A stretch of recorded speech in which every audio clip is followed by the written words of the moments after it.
Welcome to the Downtown Perspective. I'm your host, Adrienne Nesbitt.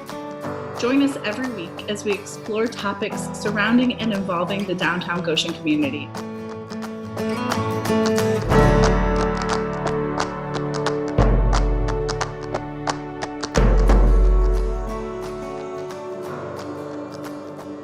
Welcome, everyone. On today's show, we have Amber Burgess, the Managing Director for the Goshen Theater. Thank you so much for joining me, Amber. Thanks for having me. I think that a lot of the community has been very invested and supportive of the Goshen Theater renovation project. Can you speak a little bit to the improvements and upgrades that have happened so far during the renovation? Yeah, absolutely. There have been so many things that we've done. We took, like, the first phase of the project really was about that stuff that you don't see, like fire suppression and remediation of hazardous materials and things like that. So there was a lot of groundwork that needed to be laid before we could do the stuff that everybody could see or that they wanted to see. So in addition to all of that, like, safety stuff that we did at the beginning, we've made large improvements in our restrooms, in the front lobby. The whole area has been opened up, so the flow of foot traffic will be a lot more spacious and have a lot more flow to it. So that'll be great.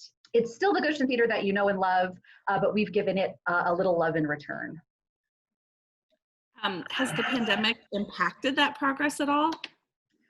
Small amounts, yeah. Some of the projects went off without a hitch, no problem, but we did have a few delays. The carpeting, it's quite a lot of carpeting. It's quite a lot of square footage in the theater. So we had to have that carpeting custom made, and the custom make was delayed. So the day that we were told we were going to receive the carpet was the day the carpet shipped. So things like that happen where, oh, the carpet is like a linchpin, where there's a bunch of things that happen once the carpet is in, so you can't do those things until you have the carpet. So there have been a few little snags here and there, but for the most part, we've still had people working in the building, and everything has really continued to move, and there's been continual progress. Awesome. Yeah. I feel like a lot of people in this community feel a sense of ownership about the theater, have Yeah. beautiful stories, have history. Can you tell me a little bit about the role you picture Goshen Theater playing in Goshen community? Yeah, absolutely.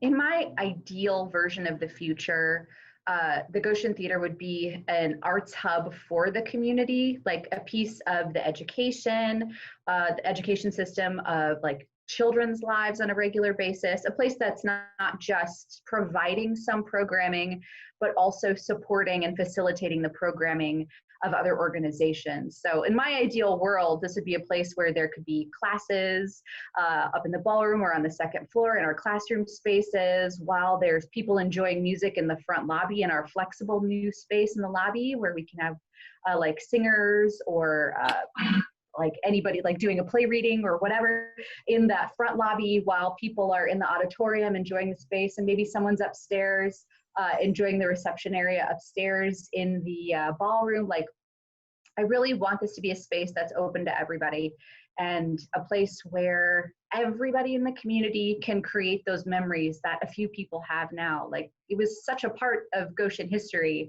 I want it to be part of Goshen future too. When is the space at this point expected to reopen? We're shooting for August now. So we have some programming in June and July with our virtual drama camp program, the Goshen Theater Drama Club Summer Program. So that's happening online, but we're looking to actually open the space itself sometime in August. I think our first event is scheduled for August 14th, and I think that's a free movie. But we'll probably have a few things early in August. We want to make sure that we give the community time to be introduced to the space and sort of what that looks like. We do have an eye on public health. We want to make certain that we're doing things responsibly, but also, like, unveiling this work that we've been doing for so long appropriately and with the appropriate amount of gravitas. So we're hoping for that sort of early August, second week of August reopening timeframe, but announcements forthcoming.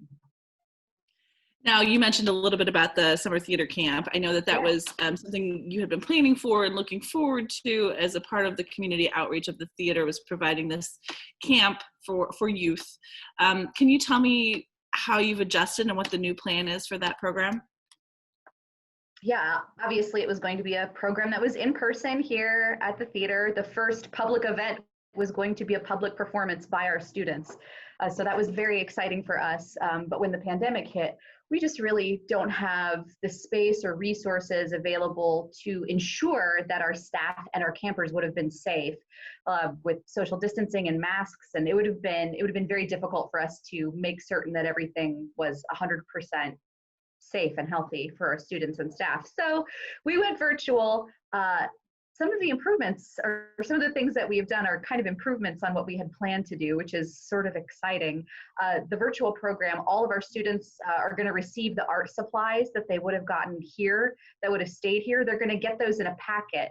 So now we're going to have kids that have art pencils, paints, paintbrushes, things like that, that they get to keep themselves instead of those things living here. So we'll be supplying those art supplies, that's great. I'm so excited for kids to have those things in their home. The mornings are the younger kids, afternoons are the older kids.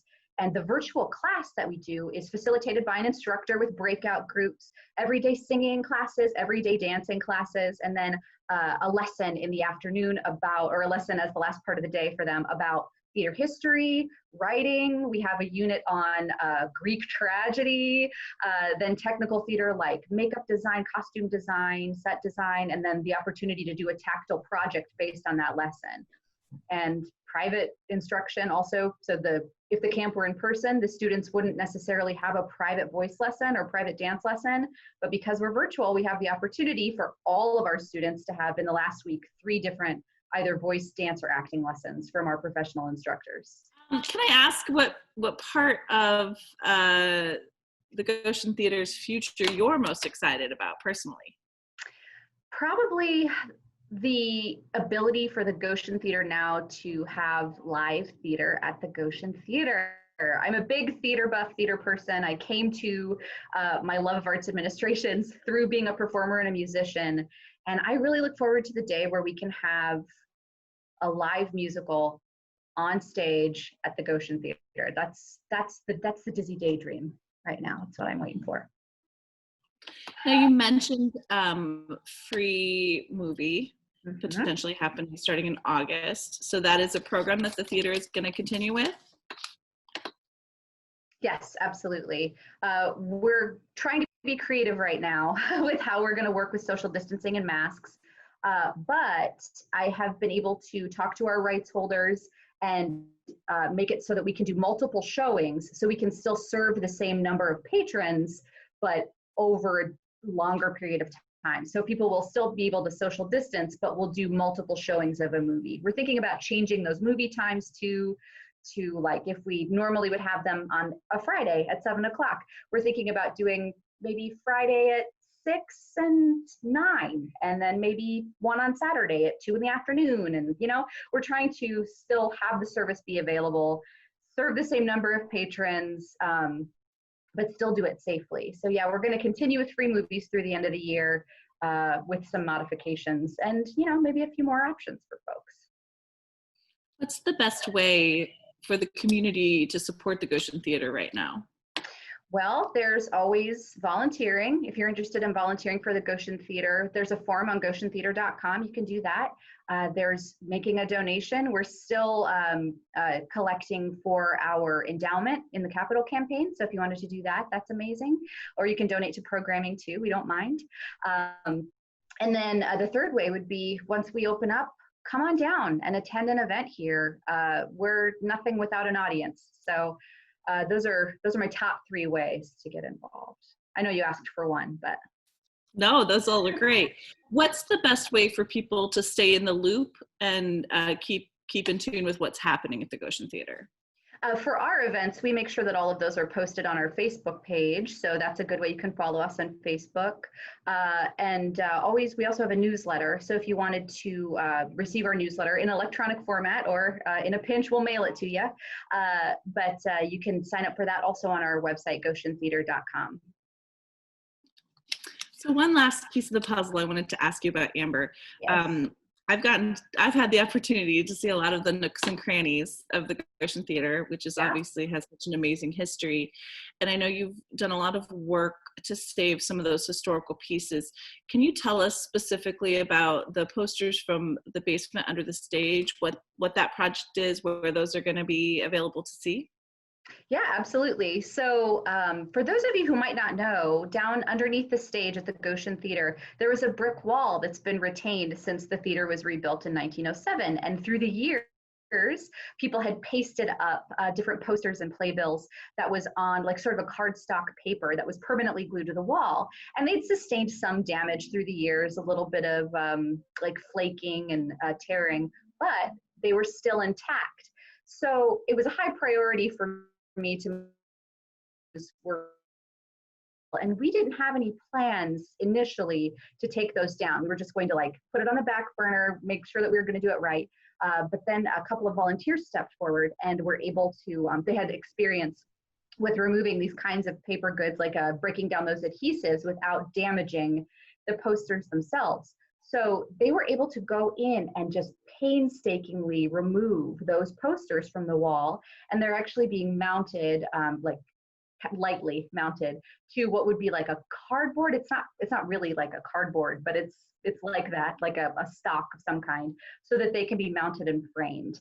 And then they'll be put up in the building so that people can sort of see that piece of Goshen Theater history. The cool part too about that is that they used to be in a restricted area under the stage. You'd have to have like secret access to get down there. Like someone would have to walk you down. Now they will be out on display for anybody to see. So that little piece of history will be for everyone, not just for the select few. Awesome.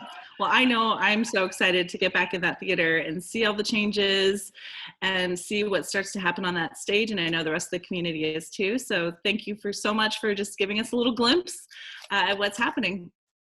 Anytime. I love to talk about it. So have me back on. We'll do another one of these.